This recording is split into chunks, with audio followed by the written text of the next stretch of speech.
Girl, I know you lying.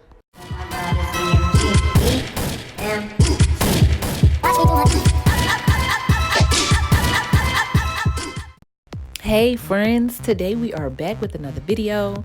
I am here today to let you guys know not to throw away that wig just because that closure is shedding, honey. We're going to be replacing the closure on a wig today.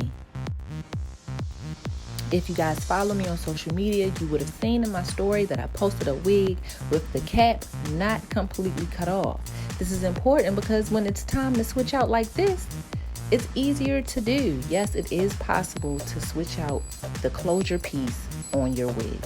My client sent in her wig for maintenance, and as you've seen at the beginning of the video, her closure was done for.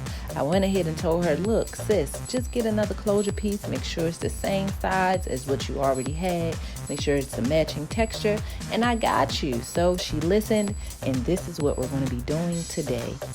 To get started, I'm just removing some of the top track pieces because she actually had a 4x4 closure, and the new one that she purchased in this video is a 5x5, which is fine. We just remove some of the tracks so that it can perfectly fit. Once we do that, we measure the closure up with where we want it to be placed, and we start to stitch. Just a reminder, friends, when you are replacing your hairpiece on your wig, make sure that it's on an accurate size canvas head. So with keeping that in mind and making sure that you don't completely cut off your wig cap, you're going to be good to go. When you switch out your hairpiece, you're going to be A1 every time. And we are done, friends. We just replaced a closure on a wig. I went ahead and put the track pieces back on, and she looking good as new. I went ahead and shampooed and conditioned her. Let me know in the comments if you would like to see what products I like to use on curly hair. I also went ahead and bleached and toned the knots. I already have a video posted on how to bleach and tone your knots like a pro.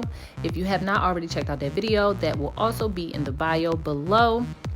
And yeah, I went ahead and pre-plucked her just a little bit off camera already, and now I'm just going to mold her down. And this is the fun part. This is my favorite part of customizing closures and frontals. My favorite part, baby hairs.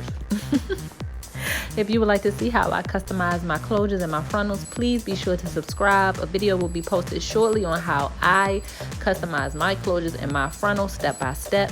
Again, if you are liking what you're seeing over here at my channel, be sure to like, comment, and subscribe, and be sure to give me a thumbs up as well.